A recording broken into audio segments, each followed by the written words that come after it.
Começa agora. Diário Econômico PicPay. Uma análise das principais informações que impactam os mercados, A economia global e do Brasil. de segunda a sexta, às 6 da manhã, no Spotify e YouTube.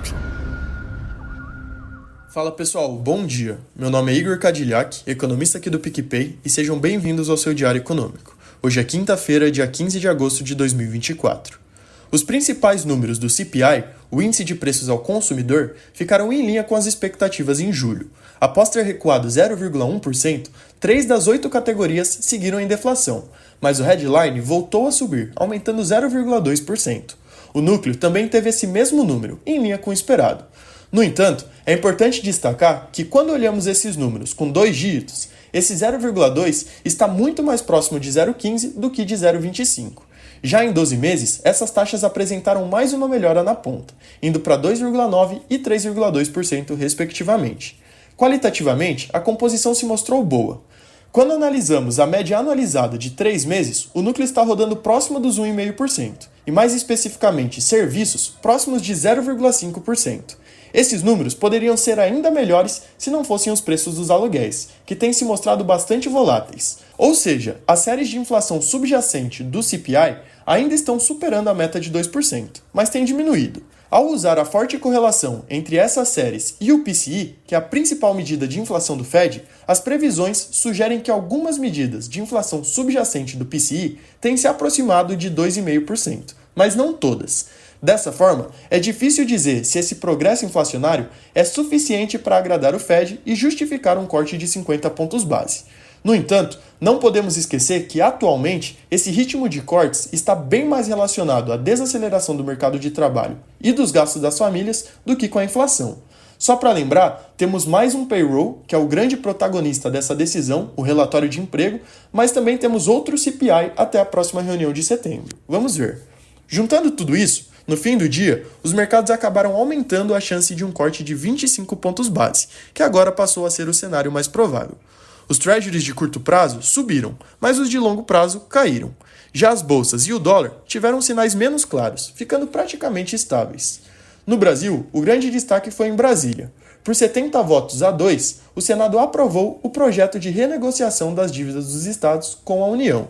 Agora, o texto vai à Câmara e precisa ser aprovado no Congresso. Se isso ocorrer, não afetará o resultado primário do governo, mas pode gerar um déficit no setor público. Portanto, vale acompanhar de perto.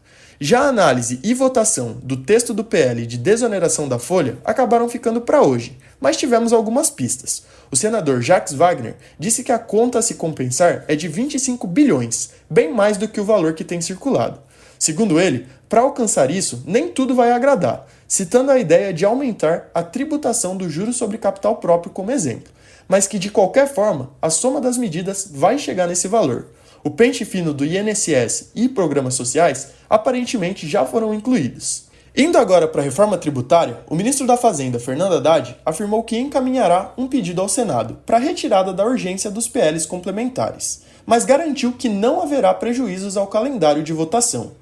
Ele conversou com o provável relator no Senado, Eduardo Braga, que disse que a previsão é que a análise ocorra no fim de novembro ou no início de dezembro, e a votação ainda nesse ano. E para fechar, até que o Congresso crie regras que observem requisitos de transparência, rastreabilidade e eficiência, o ministro do STF, Flávio Dino, suspendeu todas as emendas impositivas de parlamentares ao orçamento da União. Movimentação não está faltando por lá. Na atividade, nosso comércio restrito recuou 1% em junho.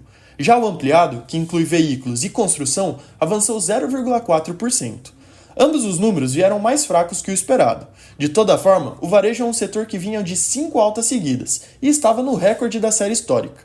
Esse recuo foi bem pontual e não altera o otimismo para o PIB do segundo trimestre e do ano. Os dados de alta frequência seguem vindo fortes. Nos mercados, o Ibovespa subiu pela 7ª vez seguida e fechou no maior patamar do ano.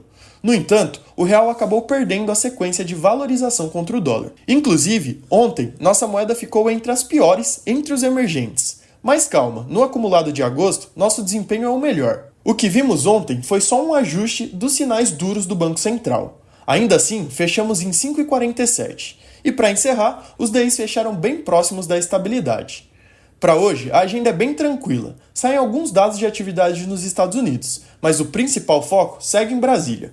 Bom dia, bons negócios e sorte sempre!